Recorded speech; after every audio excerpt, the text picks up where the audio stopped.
Recording part 2. So to sum up my undergraduate years, I also was a tour leader at Falling Water one entire summer. It was one of the highlights of my life.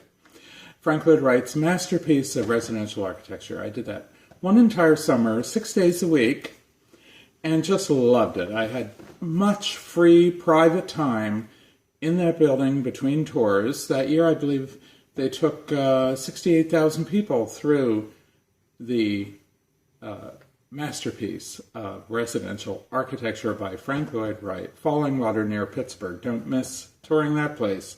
They recently restored it. They've also recently restored, it took 25 years to restore the state capitol building in Harrisburg. Because I went through that period where historic buildings were of no interest whatsoever. And when Matt Ryan, the longest-serving Speaker of the House in American history in a state house, saw marble mantles being thrown into dumpsters, he told me that gave him the idea to try to preserve and save that building. It took 25 years. It was the largest restoration project in American history at the time, and it's magnificent. It must be seen. The artwork, the architecture, it's sensational. Don't miss it. So that's pretty much my time in undergraduate school. I think I mentioned about Thamesmead. I was shocked when I was studying that in London at the Bartlett School of Architecture that later in life I saw Stanley Kubrick's Clockwork Orange and saw that it was filmed in this dystopian, horrific world of the future that we're all going to be forced to live in. And it was set in Thamesmead, covered with graffiti and so on for this, to make it even more menacing. And I thought, what an outrage.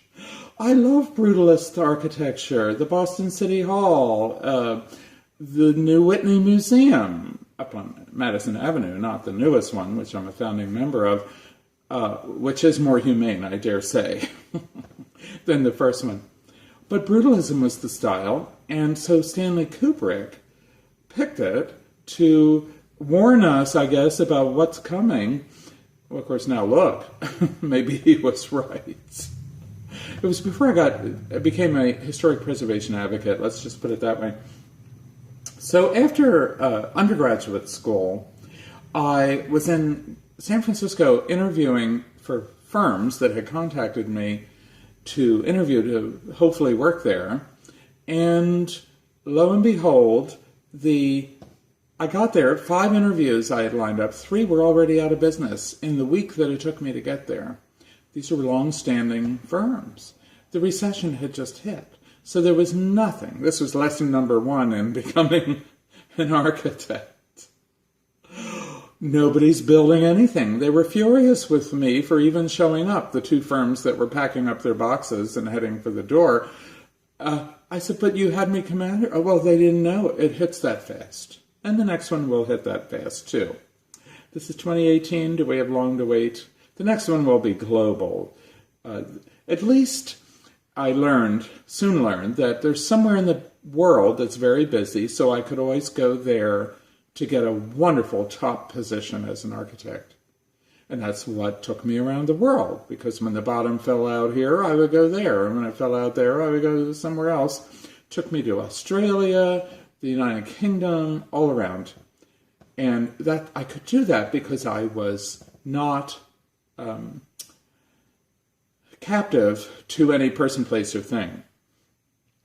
So that was lesson number 2. Don't be captive to any person, place, or thing unless they're so rich that they can support you while you're in between recessions. And usually it's 10 years of recession between booms and then the bust and then 10 more years of recession. So that was lesson number 2 or 3. I'm losing track.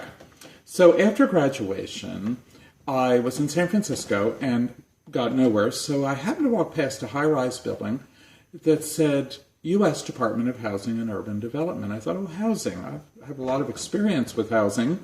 I went up to some high floor. Do you have any openings? Do you hire architects? Do you have any openings? We only have 2 in the United States. One's in Denver, and one's in a place called Providence, Rhode Island, which I had never been to. nor Denver. And I knew I was having a divorce from my ex-wife coming up on the East Coast. So I thought, well, I'll take the one in Providence since it's on the East Coast. So I flew there, and I had hitchhiked out to these interviews, but I was able, with a job offer, to get some money to fly back and start this job immediately in Providence, Rhode Island, with the U.S. Department of Housing and Urban Development.